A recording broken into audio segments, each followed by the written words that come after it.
Napanood niyo po ba yung pagwawala ni Attorney Guanzon sa Rockwell? Oo, napanood ko yun dahil nag-viral yan sa social Opo. media yung video. It turned out na si Attorney Guanzon pala yun. First, ang problem lang, siyempre wala namang annotations at simpleng presentation na ng video. So sa una ay medyo hindi malinaw kung ano yung konteksto. Opo. Nalaman naman natin na, kinuwento naman ata niya Kinuwento na niya, parang oo. napahiya siya. Dahil sinita siya, pinagsabihan siya nung mama na takpan mo yung bibig mo pag naubo o di kayo umuwi ka. Oo, kung may sakit ka, umuwi ka. Oo. Yan ba, does that constitute grave oral defamation?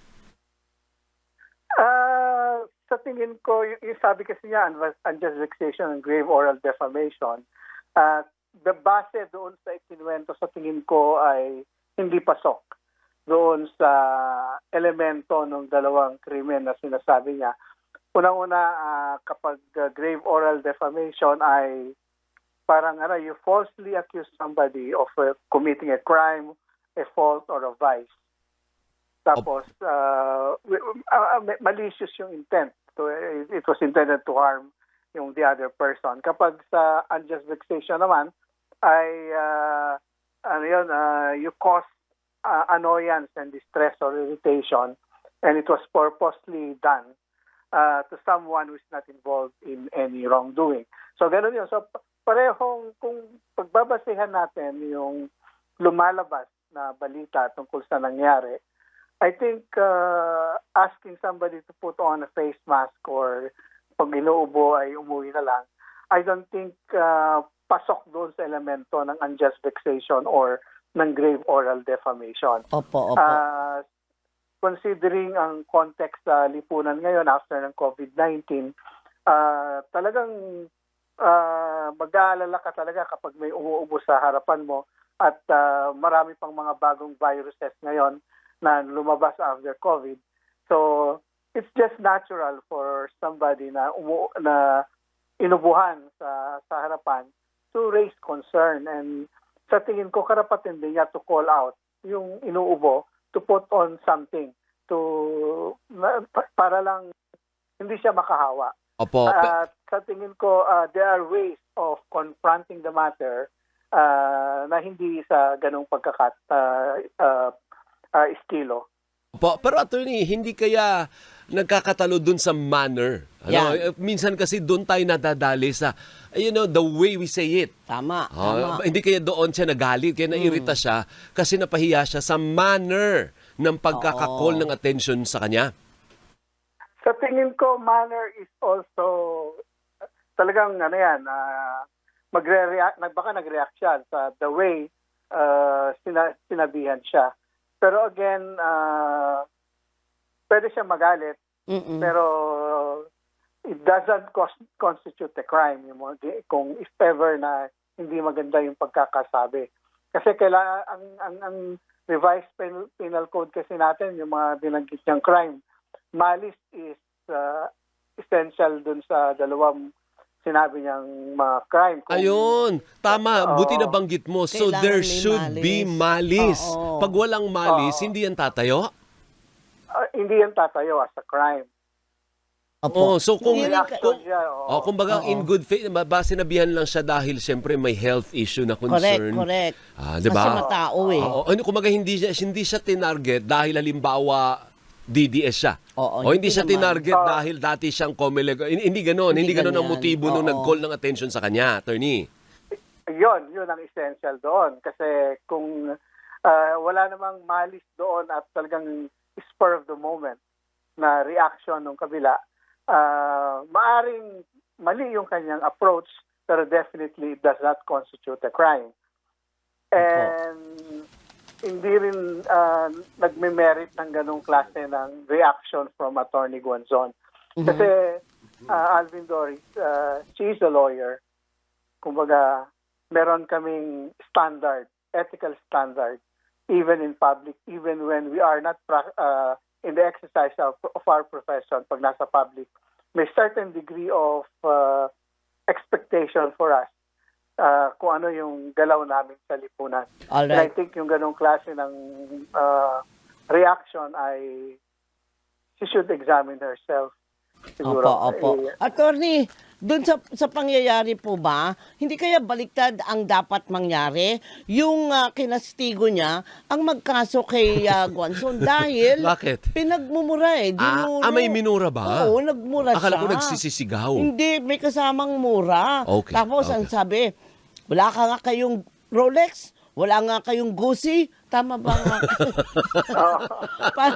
parang ganun So po. kailangan pala pag kinol kita, kailangan naka-Rolex ako, parang ganun bang implication nun? Ganyan. At dapat yung sasakyan ay Bugatti. Pero hindi kaya yun pasok, attorney, doon sa sinasabi mga na Code of Ethics, pwede ba siyang idemanda rin, res bakan?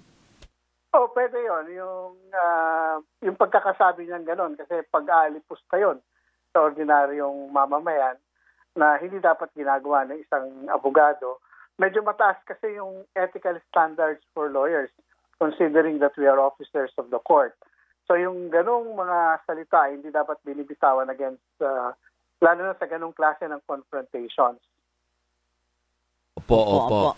So So, ganyan, sino po ang may karapatan kung ang sa palagay ninyo ay pwede siyang may sitahin sa kanyang ginawang parang nag-stoop down din siya. Pag-aasal, oo. Parang bumaba din kasi siya, no? Oo. Sino ang pwedeng magkaso sa kanya? Anyone? Or dapat yung Integrated Bar of the Philippines Bar? Paano ba? How does it go? Well, pwedeng anybody can file a complaint against her. Pero syempre, pangunahin yung dalawa na yung kung sino man yung nakaaway niya. Pero sa tingin ko, dahil sa nature ng legal profession, yung may mga ganyang act ay pwedeng isumbong sa Supreme Court, and it may go through disciplinary procedure designed for administrative cases against lawyers. Siyempre, ang problem kasi kapag hindi yung mismong nakaaway niya ang magsasampa, ay evidensya rin yung problem mo kung somebody else. Of course, nandun yung video, probably on the basis of the video ay pwedeng matignan kung meron siyang administrative liability in violation ng Code of Ethics ng mga lawyers. Okay. Ngayon, doon naman po sa anggulo, kasi marami din pong dumidepensa kay Attorney Guanzon. Sabi nung iba, yan ang Pilipino nagsa-stand up against foreigners. So apparently, Foreigners ba? Apparently, mukhang may ganung anggulo na foreigner ang nakalaban niya. What do you think of that, Attorney? Ito ba ay parang positibong trait ng Pilipino to stand up for what you think is right? Well, Filipinos should stand up for what they think is right, pero not in this fashion. Kasi hindi naman ito usapin ng policy, hindi usapin ng sovereignty o hindi usapin ng public interest, kundi nagkasaktan lang ng damdamin. So, private masyado yung issue na it doesn't merit yung ganung klase ng reaction na itataas mo siya sa level. Ito kasing si Attorney Guanzon ay nakuhanan ng video na malakas na nagmumura, no? At nilalait, no? Ang isang mag-asawang bata. Dahil dito, syempre, nagkosto ng pagkakagambala sa publiko. Nagkaroon ng iskandalo, sa madaling salita.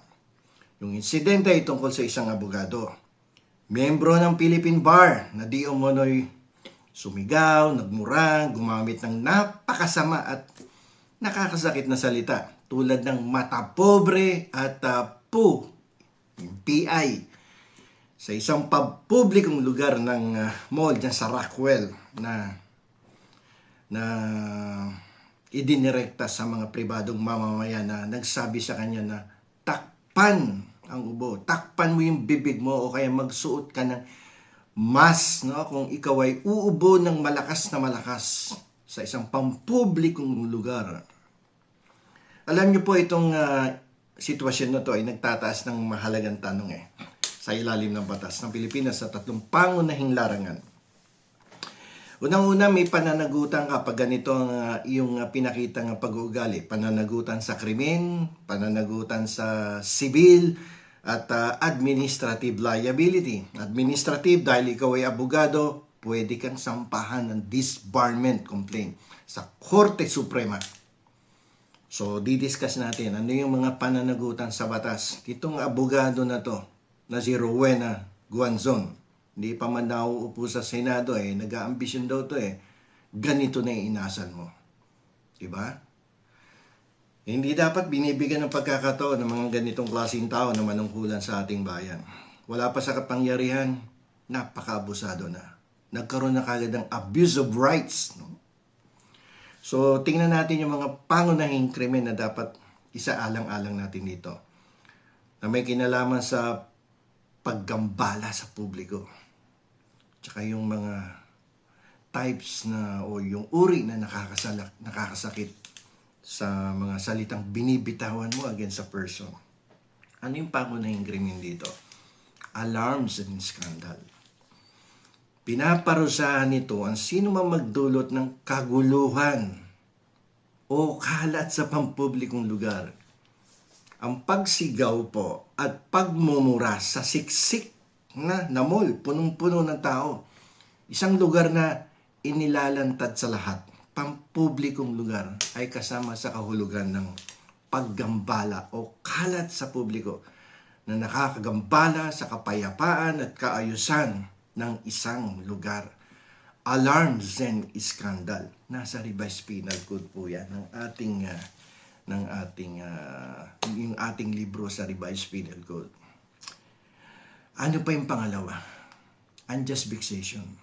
Ito po yung isang probisyon para sa anumang uri ng hindi makatarungang pang-aapi na hindi pinaparusahan ng mas tiyak na batas. Ito yung tinatawag namin sa law school na catch-all basin na to.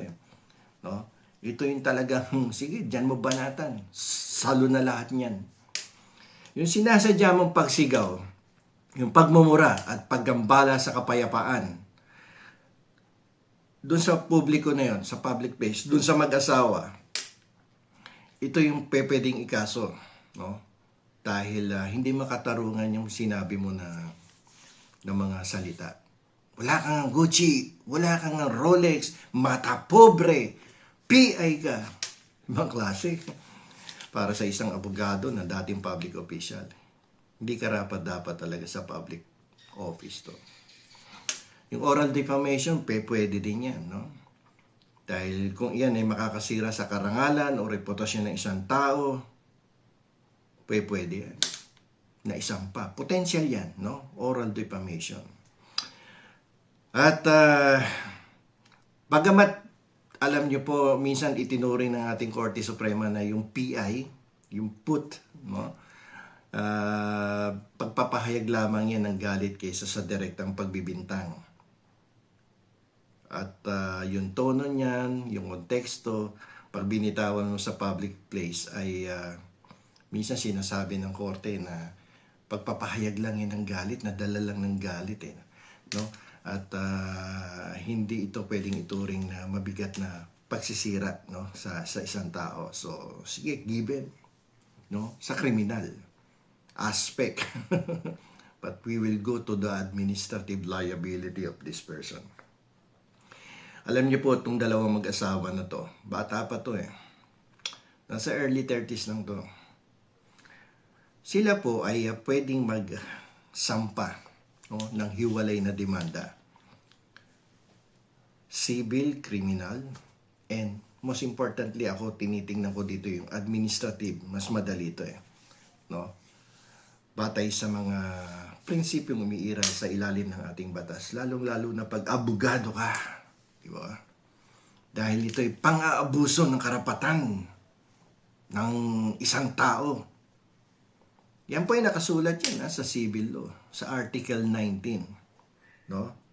Kapag inabuso mo yung karapatan ng isang tao, o yung karapatan mo, inabuso mo, nagmumura ka dun sa harapan ng dalawang pribadong tao, na wala namang kadadahilan-dahilan at hindi makatarungan, no? Ay hindi pa pwede yun. At bagamat tayo pong lahat ay may karapatang ipahayag ang ating kawalan ng kasiyahan, mawawala ito kapag ginamit ito sa paraang nag-aabuso ng karapatan ng iba, tulad ng pagpapahiya sa kanila sa publiko. Biruin mo, murahin mo na murahin yung mga tao. At ito yung worst case dito. Hindi mo alam yung minumura mo, abogada pala yung mag-asawa. So ano ngayon? Paano kung napakagaling na practicing lawyer pala niyan, who graduated from Ateneo Law School, diyan sa Rockwell din. Ano ka ngayon? Paano kung buweltahan ka niyan ngayon? Anong masasabi mo? Di ba? Paano kung yung bata na yan pamilya pala ng kilalang, mga kilalang pamilya sa ating lipunan? Ano ka ngayon? Ano yung pinagmamalaki mo? Na dati kang commissioner? Dati kang mayor? Dati kang kongresista? Tingnan natin ngayon kung bubulagain ka niya next week. No? Dapat may marangal kang pag-uugali. Lalo ka na dati kang public official di ba? Dapat panatilihin mo yung itsura ng katinuan sa personal at professional mo bilang abogado. No? Yung pakikitungo mo sa kapwa, gumamit ka dapat ng marangal, magalang na salita sa lahat ng aksyon at pahayag mo. Hindi yung minumura-mura mo, hindi mo alam, minumura mo, kapwa mo abogada pala. Di ba? Hindi nga kumikabo, napakapulit na sinabihan kang na pakitakpan po yung bibig ninyo at nasa public place po kayo. Kung hindi, tumalikod kayo, takpan niyo yung bibig niyo kung wala kayong mask. Tapos sinigawan mo, minura mo. Yung ugaling ganyan na nagpapakita ng kawalan ng paggalang sa kapwa ay labag yan sa panunumpa ng isang abogado. May violation ka sa legal ethics, no? Yung pamantayan ng propesyon sa pagiging isang abogado. Yan, pwedeng humantong yan sa kasong administratibo para sa pag-alis o pagsususpindi ng lisensya na ihahain sa Korte Suprema. Ako, napanaginipan ko nga tuloy kagabi ito na this week, no? This coming week, pero bukas Bukas holiday, Lunes. Kaarawan ni Mama Mary. Pero magabang ka, Attorney Guanzon. Isang pulutong ng abogado mula sa Ateneo Law School ang magsasampa sa iyo ng disbarment case. Maniwala ka, hindi pa ako nagkakamali sa panaginip ko. Ang pangalawang bahagi ng lecture na to ay yung ginawa ng gwardya na sumusugod doon sa nagbibideo upang pigilan ng mga tao na kumuha ng video nung insidente na yun na nagmumura ang dating public official, sinusugod yung mag-asawa. Mali po yan. Hindi mo dapat pinipigilan ang sino mang kumukuha ng video ng isang krimen o isang offense. Kahit mall pa yan, kahit private property pa yan. Hindi mo pwedeng pigilan yan. Madam Guard, mali yung ginawa mo. Diba? Sa pampublikong lugar o lugar na yung public place na yan, tulad ng isang mall, yung Rockwell, yung mga tao may mas mababang inaasa sa pagka-privacy tungkol sa kanilang pag-uugali sa publiko. Dito, ang mga private citizen ay may karapatan na i-record nila yung kaganapan sa isang public place. Lalo na kung ang i-record mo ay itinuturing na krimen o paglabag sa batas o paglabag sa karapatan ng kapwa mo. Diba? Tulad nun, that is a clear case of alarms and scandal. Pipigilan mo yung tao na i-video, mali yan. Yung video na yun, nagsisilbing posibleng ebidensya para sa biktima at sa... Yung di manong ginawa dito ni Attorney Rowena Guanzon ay nagpapakita po ng maraming legal aspect.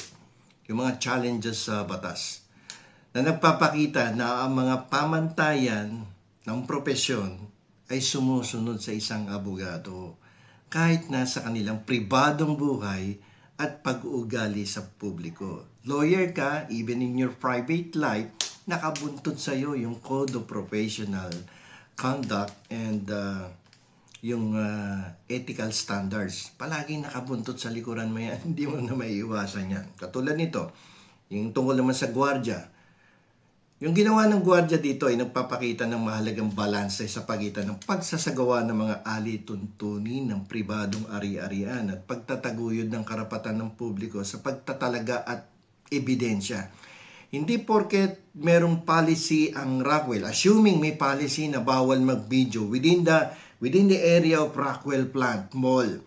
Pero yung policy na yon, yung private policy na yon, hindi pa pwede mag-prevail over the constitutional rights of every person. Like for instance, if there is an offense or a crime being committed or has been committed, tapos binibidyo ng isang private citizen, hindi mangingibabaw ang policy ng Rockwell. Tandaan nyo po yan, no?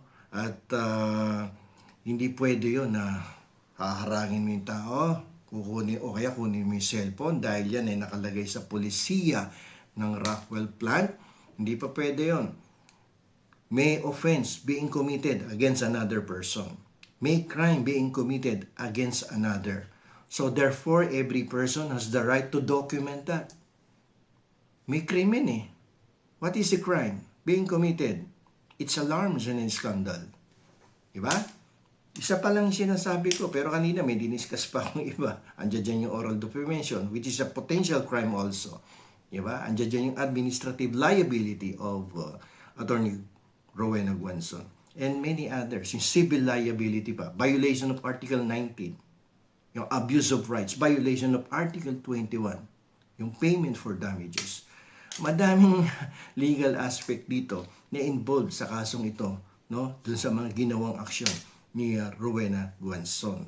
Na hindi niya alam, yung kanyang sinisigawan, yung asawa ng sinisigawan, is a good practicing lawyer who graduated from Ateneo Law School. Kilala. Pero hindi niya kilala kasi bata, hindi naman niya kabats. So, mahirap to, no? Ang ginawa ni Attorney Guanzon ay dapat mabigyan ng karampatang kaparusahan. Somebody has to file a legal action in the appropriate court in order to give a lesson to someone who is abusing his rights or her rights, no? Laban sa kanyang mga kapwa, mga kasama sa kaparehas na propesyon. Ito pong insidente nito ay nagsisilbing malinaw na reminder sa lahat ng tao, sa lahat ng mamamayan, lalong-lalo na po yung mga abogado, yung mga kasamahan kong lawyers, yung mga members of the bar, ay may pananagutan po tayo sa ating pag-uugali, lalong-lalo na nasa public place tayo, sa ilalim po ng batas ng krimen, sibil at professional na etika. Kaya iiwasan po natin yung ganyang mga mararahas na pag-uugaling pinakikita natin in front of the public, yung pagbibitaw ng mga maaanghang na salita against another person.